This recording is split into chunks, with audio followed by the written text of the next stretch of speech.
Assalamualaikum warahmatullahi wabarakatuh. Perkenalkan, saya Renado Arianti, NPM 2023210040, jurusan Sistem Informasi Universitas Indo Global Mandiri. Jadi pada video ini saya akan membuat program untuk mencetak laporan transaksi bulanan, menghitung total per jenis transaksi, dan menemukan hari dengan transaksi terbesar yang mana inputannya harus ada. Yang pertama, mencetak laporan transaksi harian.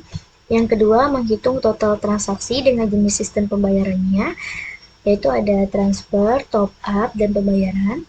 Yang ketiga, menghitung saldo akhir setelah semua transaksi.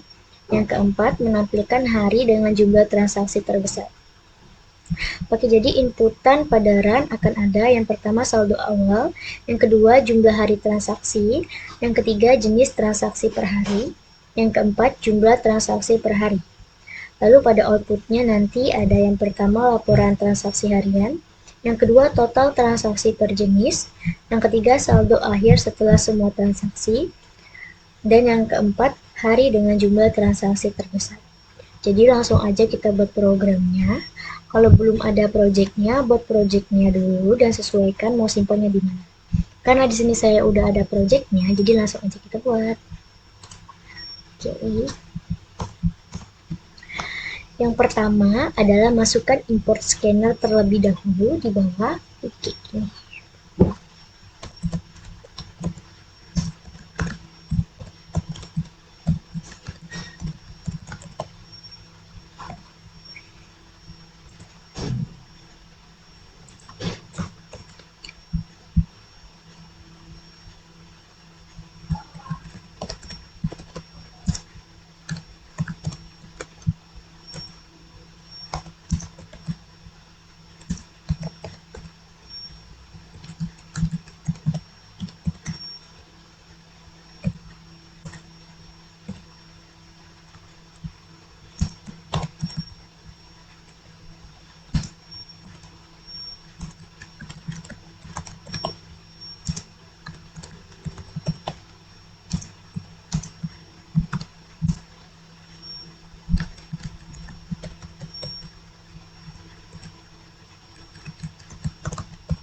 Dengan menggunakan import, kita bisa mengambil kelas scanner dari perpustakaan Java agar bisa digunakan dalam program kita nantinya.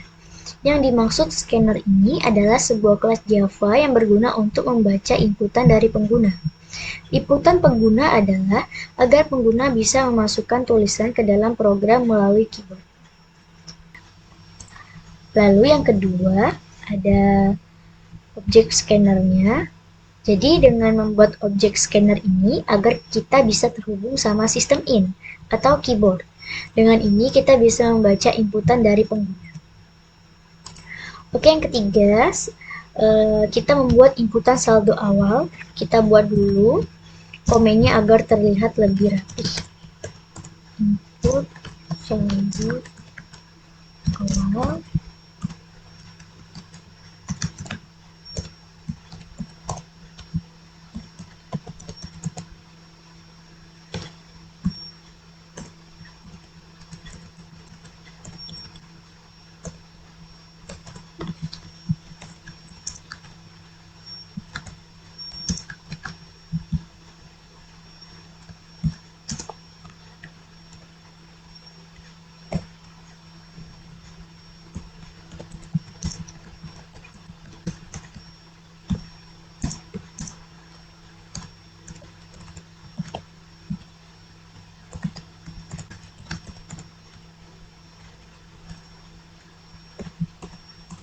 Sistem Outprint ini berguna untuk mencetak pesan ke inputan nantinya.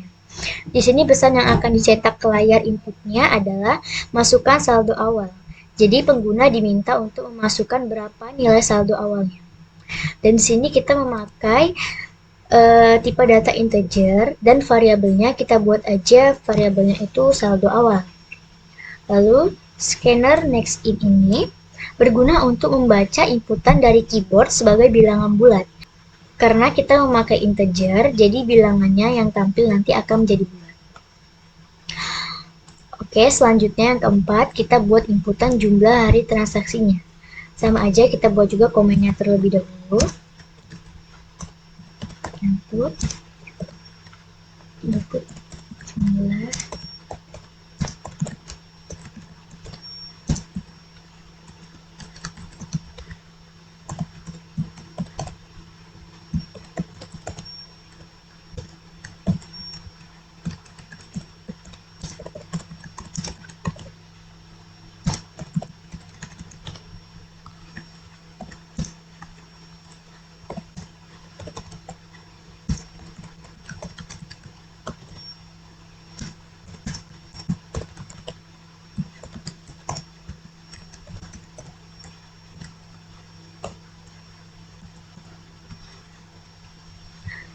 Oke, jadi di sini inputnya kita buat masukkan jumlah hari.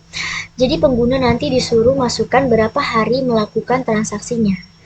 Setelah itu sama aja kita masih pakai integer in untuk variabelnya. Di sini variabelnya kita buat aja jumlah hari ya, karena di sini huruf H-nya double.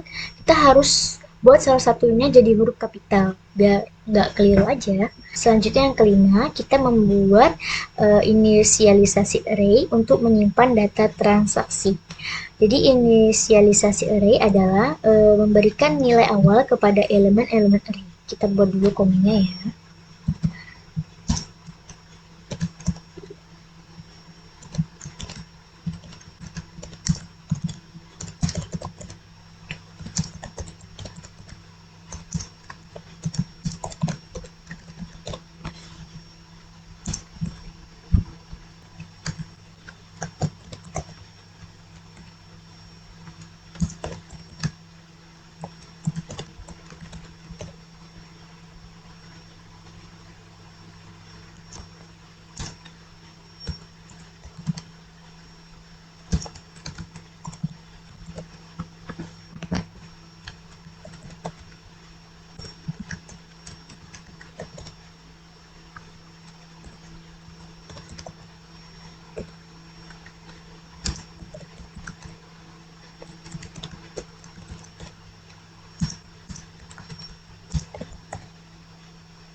Oke, jadi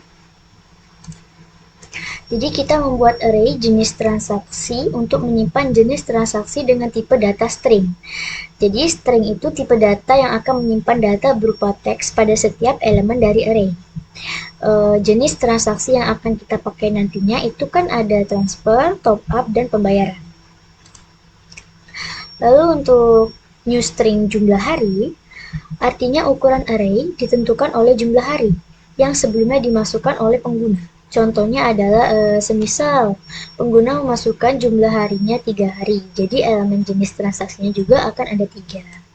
Lalu selanjutnya ada in jumlah transaksi dan new in jumlah hari. Jadi membuat array jumlah transaksi dengan tipe data in untuk menyimpan jumlah transaksi dengan bilangan bulat. Jadi kita bakal disuruh nanti memasukkan nominal uang atau nilai pada jumlah transaksi. Kemudian new in jumlah hari artinya ukuran array-nya masih sama juga dengan jumlah hari. Yang selanjutnya kita buat inputan jenis dan jumlah transaksi. Jadi kode inputan ini digunakan untuk meminta pengguna mengisi data transaksi berupa jenis transaksi dengan jumlah transaksi untuk setiap hari yang telah ditentukan sebelumnya. Oke.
Oke, di sini ada for in i sama dengan 0, i jumlah hari, i plus plus. Di sini kita akan memakai for loop.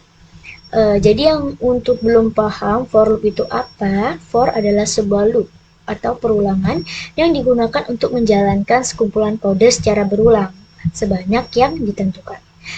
Jadi di dalam pemrograman yang lagi kita buat ini, perulangan akan berjalan sebanyak jumlah hari yang sudah ditentukan. Di sini ada ini ya. Ini in i sama dengan 0 disebut inisialisasi. Di sini saya membuat variabel bernama i dan memberi nilai awalnya 0. Ini juga biasanya disebut sebagai indeks atau perhitungan perulangan. Kemudian ada jumlah hari. Jumlah hari ini disebut kondisi. Selama nilai i masih lebih kecil dari jumlah hari, perulangan akan terus berjalan. Jika i sudah tidak memenuhi kondisi ini, misalnya lebih besar atau sama dengan jumlah hari, maka perulangan akan berhenti. Kemudian di sini juga ada i++. Ini disebut increment.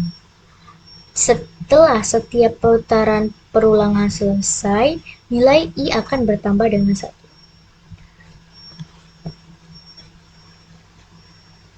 Kemudian ada ini, jadi nantinya kode ini akan menampilkan pesan pada layar yang meminta pengguna untuk memasukkan jenis transaksi pada hari tertentu, seperti transfer, top up, atau pembayaran. Kemudian hari ditambah i plus 1 ini menunjukkan hari keberapa yang sedang dimasukkan datanya. I plus 1 digunakan agar hari dimulai dari 1, bukan dari 0. Contoh, jika i sama dengan 0 ya maka ditampilkan hari Y1. Kemudian ada jenis transaksinya di sini.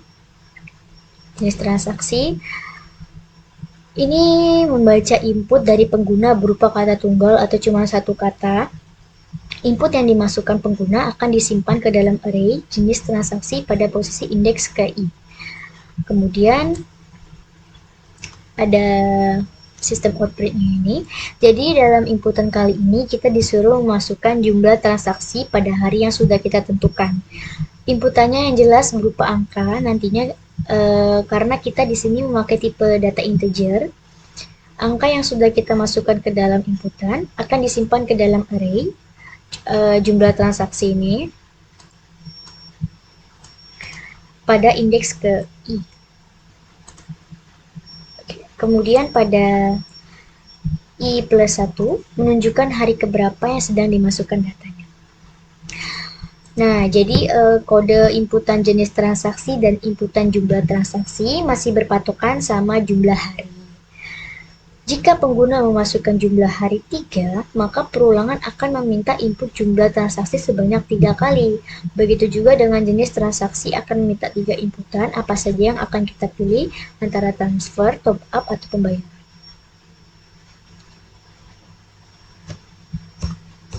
Oke, selanjutnya kita akan membuat variabel tambahan. Nanti variabel ini adalah tempat menyimpan data yang dapat digunakan atau diubah selama program berjalan. Variabel-variabel yang kita gunakan pada program bertujuan untuk menyimpan informasi penting. Jadi di sini ada variabel tambahan seperti saldo akhir, total transaksi, transaksi terbesar, dan hari transaksi terbesar. Oke, kita buat dulu codingannya.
Oke,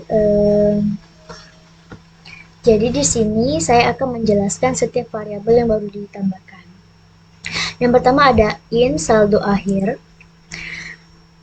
Variabel saldo akhir digunakan untuk menyimpan saldo terakhir setelah semua transaksi selesai. Nilainya akan diinisialisasi dengan saldo awal, karena pada awalnya saldo akhir sama dengan saldo awal. Oke, yang kedua ada in, total transfer sama dengan 0, total top ups sama dengan 0, total pembayaran sama dengan 0. Variabel-variabel ini digunakan untuk mencatat total jumlah uang dari masing-masing jenis transaksi. Seperti total transfer adalah total uang yang akan dikeluarkan pada saat melakukan transfer. Lalu total top up adalah total uang yang ditambahkan ke saldo melalui top up. Lalu total pembayaran adalah total uang yang dikeluarkan untuk pembayaran. Lebih singkatnya nih kayak variabel ini untuk mencatat total jumlah uang dari masing-masing jenis transaksi. Semua variabel ini diinisialisasi ke 0 karena belum ada transaksi yang diproses saat kode ini dijalankan. Lalu yang ketiga ini ada in, transaksi terbesar sama dengan 0. Variabel ini digunakan untuk menyimpan nilai transaksi sebesar yang ditemukan selama perulangan. Inisialisasi kita buat 0 karena pada awalnya belum ada transaksi yang diperiksa. Lalu yang keempat, ada in hari transaksi terbesar sama dengan 0. Variabel ini digunakan untuk mencatat hari di mana transaksi terbesar terjadi. Inisialisasi juga kita buat 0 karena belum diketahui hari mana yang memiliki transaksi terbesar. Oke. Selanjutnya, kita buat proses dan cetak laporan transaksi. Di sini kita masih memakai teknik for loop atau perulangan untuk menampilkan laporan transaksi bulanan berdasarkan data yang sebelumnya kita inputkan. Di dalamnya nanti akan ada hari keberapa transaksi dilakukan, jenis transaksi seperti transfer, top up atau pembayaran, dan jumlah uang yang dimasukkan dalam transaksi dalam format rupiah. Oke, kita buat dulu codingannya.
Terus kita memasukkan codingan ini untuk menampilkan laporan transaksi bulanan.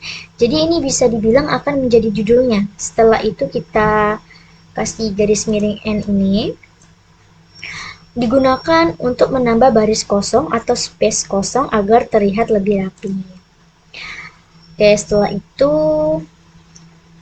untuk for in ini, kenapa kita memakai for loop lagi? Karena perulangan for digunakan untuk membaca data dari array, jenis transaksi, dan jumlah transaksi untuk setiap hari. I adalah variabel penghitung yang dimulai dari 0 hingga jumlah hari ke-1. Setiap iterasinya mencetak laporan untuk satu hari transaksi. Kita lanjut lagi. Sini ada codingan sistem output-nya. Hari, untuk menampilkan hari transaksi yang sudah kita tentukan. Lalu ada 1 plus 1 ini.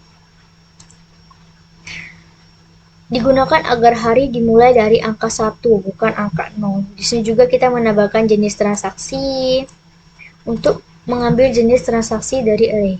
Di sini juga kita tambahkan sebesar Rp tambah jumlah transaksi untuk menampilkan jumlah uang transaksi dari array jumlah transaksi pada indeks I. Oke, lalu yang ke-9 kita akan lanjut buat proses transaksinya. Oke.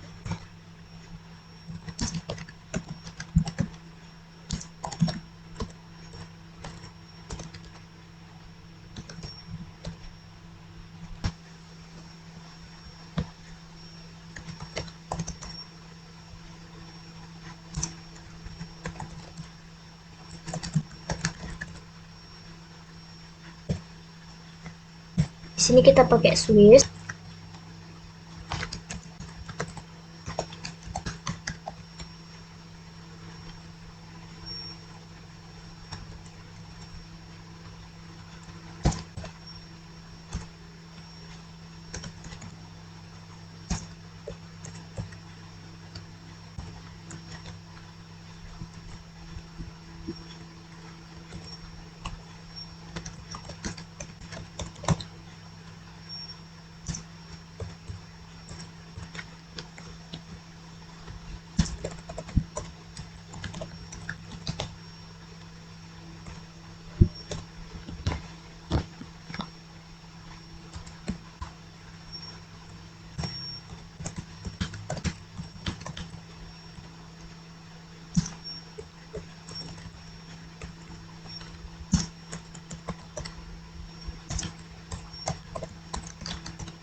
Oke, di sini kita memakai switch case. Switch case adalah struktur kontrol yang digunakan untuk memilih satu blok kode yang sesuai berdasarkan nilai sebuah variabel. Selanjutnya kita buat pilihan transaksinya. Kita mulai dari transaksi top up. Di sini ada case namanya top up dan di bawahnya saya ketik saldo akhir plus sama dengan jumlah transaksi karena nantinya saldo akhir akan bertambah sebesar jumlah transaksi. Jadi saldo akan bertambah karena top up menambahkan uang ke saldo. Selanjutnya saya ketik lagi total top up tambah sama dengan jumlah transaksi. Jadi total top up juga akan bertambah sebesar jumlah transaksi tersebut untuk mencatat top up. Terakhir kita tambahkan break. Jadi break ini digunakan untuk mengakhiri case top up atau keluar dari switch setelah selesai memproses transaksi. Oke, di sini ada case pembayaran. Di sini kita gabung aja karena transfer dan pembayaran itu sama-sama mengurangi saldo. Jadi langsung aja kita buatkan transfer dan pembayaran ini. Habis itu saldo akhir jumlah transaksi. Ini artinya saldo akhir itu nanti akan dikurangi dengan jumlah transaksi karena kedua jenis transaksi ini mengurangi saldo. Oke, yang selanjutnya ada if. Jenis ini kita memakai if karena if digunakan untuk membedakan antara transfer dan pembayaran. Jika transfer, maka total transfer bertambah. Jika pembayaran, maka total pembayaran bertambah. Di sini juga kita memakai equal signor case. Nah, jadi digunakan untuk membandingkan dua string tanpa memperhatikan perbedaan antara huruf besar dan huruf kecil. Jadi huruf besar itu uppercase dan huruf kecil itu lowercase. Dengan kata lain, ini adalah cara membandingkan string secara tidak sensitif terhadap huruf besar maupun huruf kecil. Dan terakhir tetap ada break ya, karena untuk mengakhiri case-nya. Nah, selanjutnya ada default. Di sini default itu untuk menangani jenis transaksi yang tidak dikenali. Jadi, jika jenis transaksi tidak valid, tidak sesuai dengan top up, transfer, atau pembayaran, maka akan muncul kata-kata ini. Jenis transaksi tidak valid, abaikan transaksi ini. Oke, selanjutnya kita akan buat kode untuk menemukan transaksi terbesar dan hari saat transaksi tersebut terjadi dalam data transaksi yang telah diinputkannya. Bentar ya, saya ketik dulu.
Jadi di sini kita masih memakai kondisi if.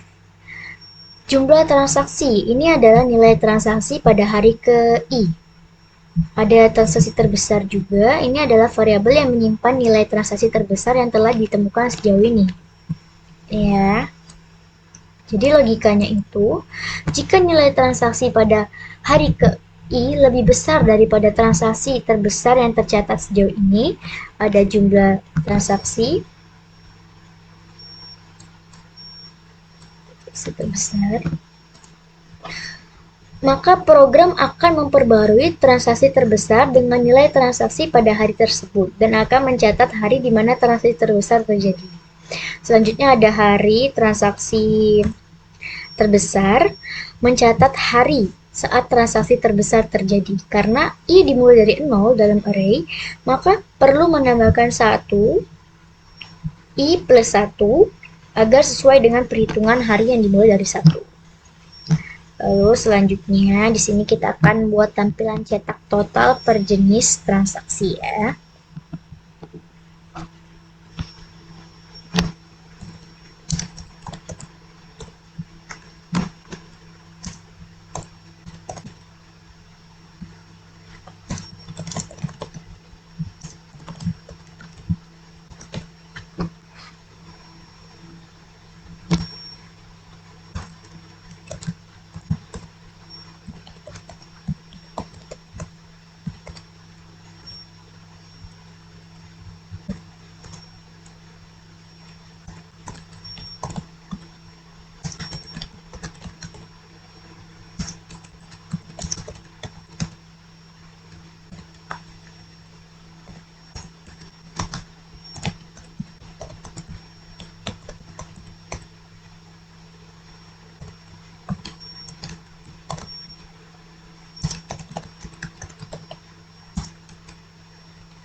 Jadi yang pertama, ini ada sistem outprint total transaksi per jenis.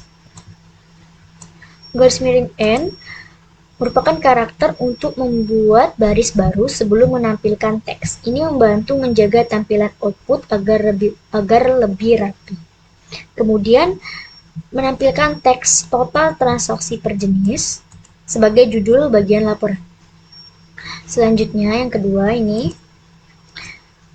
nantinya akan menampilkan total transfer RP diikuti dengan nilai variabel total transfer. Jadi variabel total transfer berguna menyimpan total semua transaksi dengan jenis transfer yang sudah dijumlahkan sebelum dalam program. Selanjutnya ada sistem outprint total top up ditambah total top up. Ini nantinya akan menampilkan teks total top up RP berapa diikuti dengan nilai variabel total top up. Jadi variabel total top up ini berguna menyimpan total semua transaksi dengan jenis top up yang sudah dijumlahkan sebelumnya. Lalu selanjutnya kita ada sistem outprint ini. Sama aja seperti di atas, nanti akan menampilkan total pembayaran diikuti dengan nilai variabel total pembayaran. Nah, jadi variabel total pembayaran ini berguna menyimpan total semua transaksi dengan jenis pembayaran yang sudah dijumlahkan sebelumnya.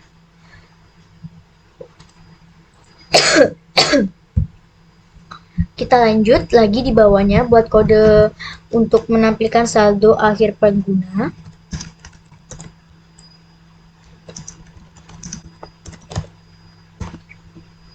Langsung aja ya kita ketik.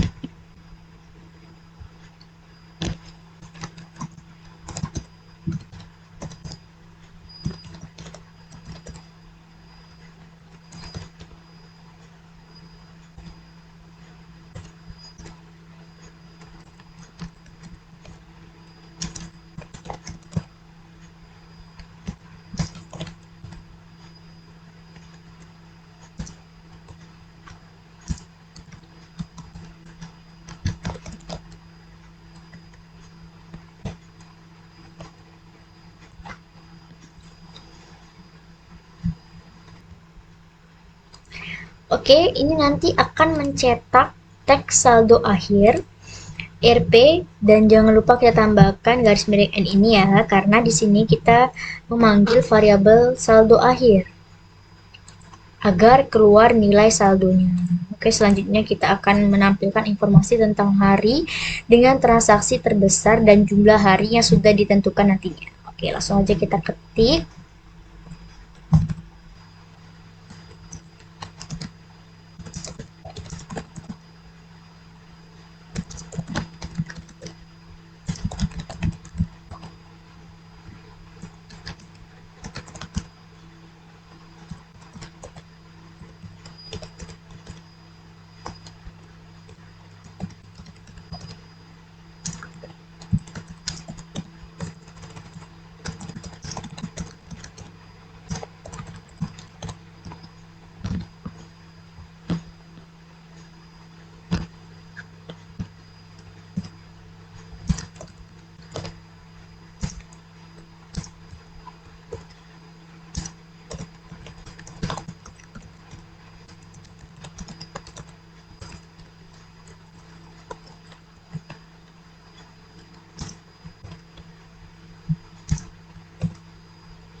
Oke, nantinya keluarnya ada teks hari dengan transaksi terbesar hari. Nah, di sini kita memanggil variabel hari dengan transaksi terbesarnya karena variabel ini menyimpan nomor harinya. Dan selanjutnya kita tambah teks keluaran sebesar RP, dilanjutkan kita tambah variabelnya yaitu transaksi terbesar.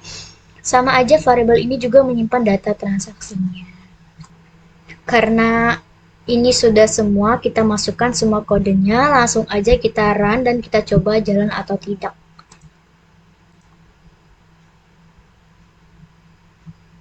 Jalannya teman-teman, jadi oke, di sini kita coba masukkan saldo awalnya.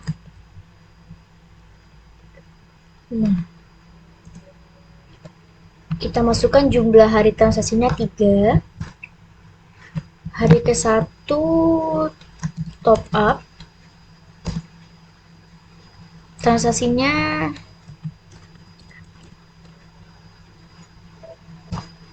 hari kedua, pembayarannya kita ketik pembayaran, lalu kita masukkan. Di hari ketiganya kita transfer ya. Kita masukkan penjelasan proses transaksi. Jadi di hari pertama ini saya jenis transaksi yang dilakukan itu top up sebesar 200.000. Jadinya saldo saya bertambah 500 ditambah 200 menjadi 700.000. Kemudian di hari kedua saya juga melakukan transaksi berupa pembayaran sebesar 100.000. Jadinya saldo saya berkurang dari 700 dikurang 100 menjadi 600. Kemudian di hari ketiga saya transfer 150.000. Jadi saldo saya berkurang lagi dari 600 dikurang 150.000 jadi 450.000. Jadi di laporan transaksinya di sini saya top up yang pertama tadi 200, terus saya pembayarannya 100, transfer 150. Jadinya saldo akhir saya di sini ada 450.000 ya. Jadi hari dengan transfer terbesar saya hari pertama dengan jumlah 200.000. Ringkasan logika program.